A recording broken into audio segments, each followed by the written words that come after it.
Bonjour et bienvenue dans un nouvel épisode de Comics Code, un épisode dans lequel vous commencez à connaître la chanson. Après Panini Comics dans la vidéo précédente, on va passer en revue les nouveautés à paraître en février 2023 chez les autres éditeurs français. Comme d'habitude pour les titres et les dates de sortie, je me suis basé sur ce qu'indiquent les éditeurs sur leur site, quand ils ont un site et qu'il est mis à jour et que je les ai pas oubliés dans ma checklist. Bref, si vous remarquez des oublis ou des erreurs, n'hésitez pas à me corriger dans les commentaires, c'est aussi fait pour ça. Chez Delcourt, le mois commence avec une curiosité, Not All Robots par Mark Russell et Mike Deodato Jr. Une histoire de science-fiction où l'humanité profite d'une retraite bien méritée pendant que ce sont les robots qui se tapent tout le boulot. Sauf que les robots, être obligés de bosser pour des humains à longueur de journée, ça commence à les gonfler sévère. Et que donc les relations entre robots et humains sont de plus en plus tendues, et ça va bien finir par péter à un moment ou à un autre. On l'aura compris, Not All Robots c'est une satire, un genre dont le scénariste Mark Russell s'est fait une spécialité. C'est à lui qu'on devait déjà, entre autres, Billionaire Island, paru en France l'an dernier chez Urban Comics, ou Le Retour du Messie, qui avait déjà publié Delcourt en 2021.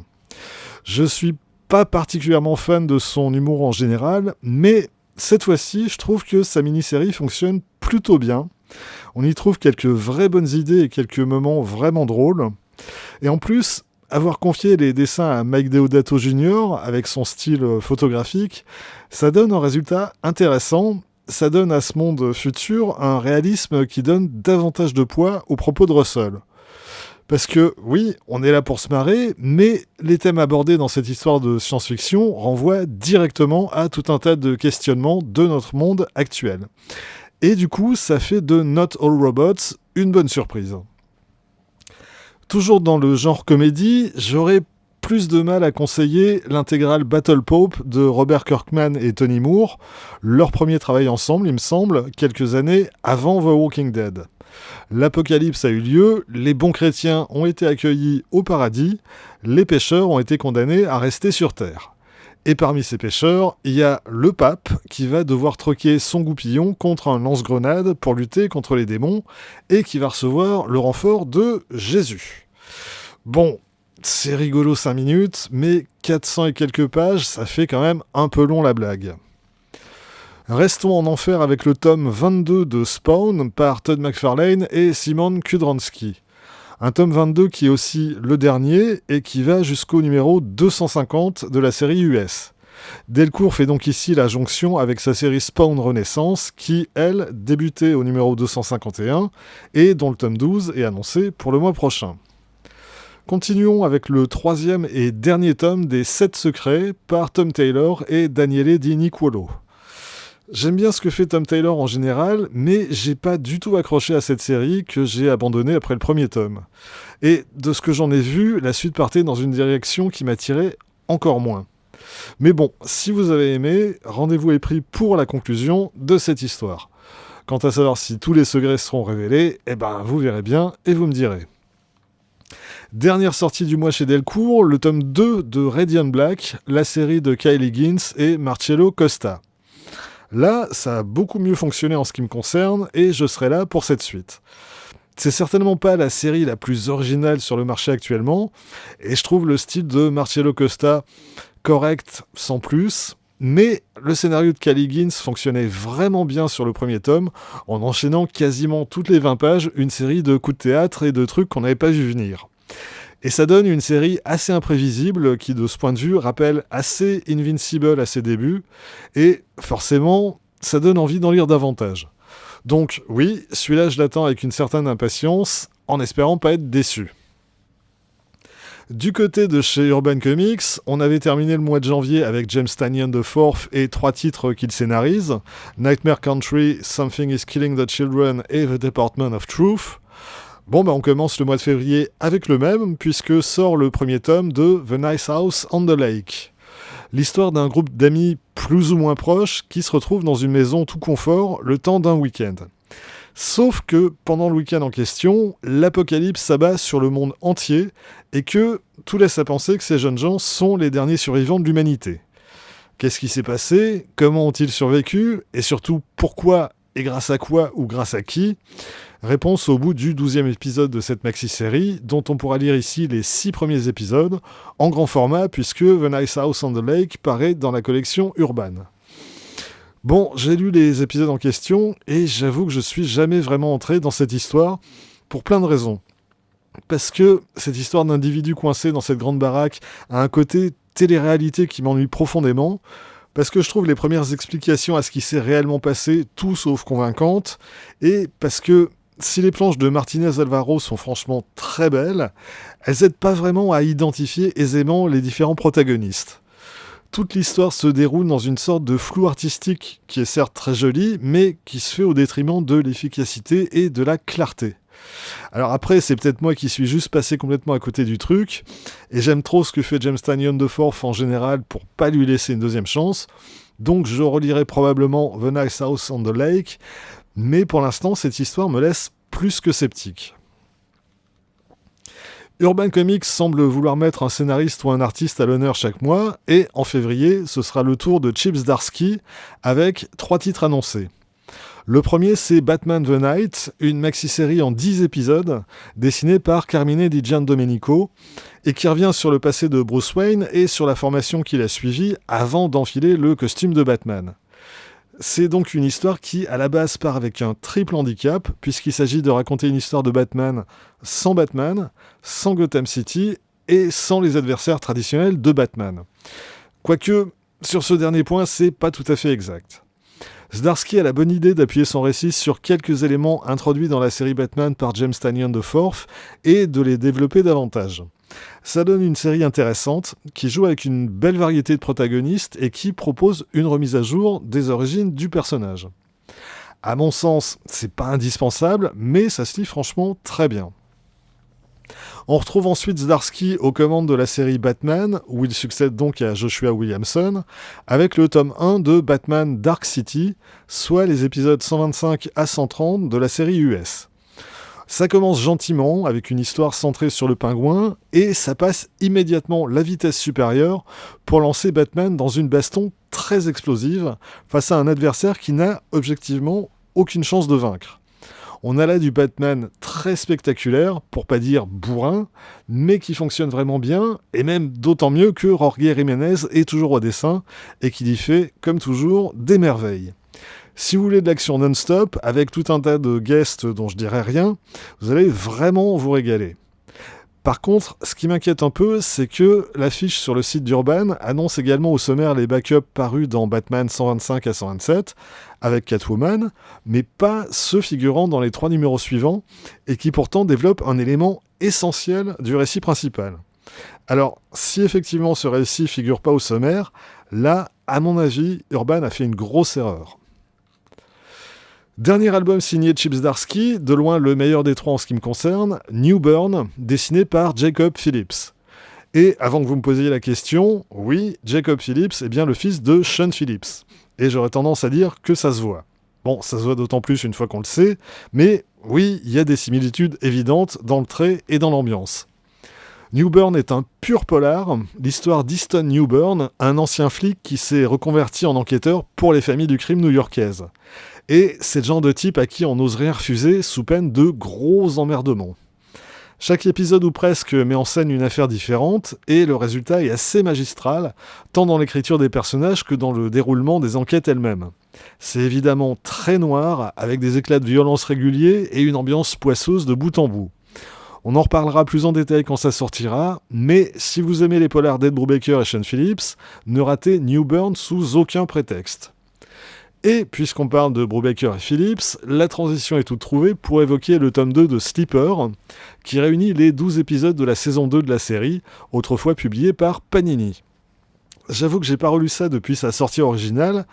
On est au début de la collaboration entre Ed Brubaker et Sean Phillips, et c'est un mélange de polar noir et de super-héroïque, mais dans mon souvenir c'était vraiment très bon, et ça vaut sans doute le coup de s'y replonger. Ce que je ferai sans doute quand ça ressortira. Côté réédition, on a également le tome 2 de l'intégrale Injustice 2. Alors, il y a du très beau monde au programme, Tom Taylor au scénario, Bruno Redondo ou Daniel Sampere au dessin, et malgré ça, j'arrive absolument pas à m'intéresser à cet univers. Je conseillerais donc plutôt la ressortie de Superman for All Seasons de Jeff Loeb et Tim Sale, qui revient sur la jeunesse de Superman. C'est parmi ce que Tim Sale a fait de plus beau, ça lui vaudra d'ailleurs un Eisner Award, une récompense on ne peut plus mériter tant il y a des planches absolument sublimes dans cet album. Et comme le scénario de Jeff Loeb est à la hauteur, tout en nostalgie et en émotion contenue, c'est un album qui doit impérativement figurer dans toute bonne bibliothèque qui se respecte.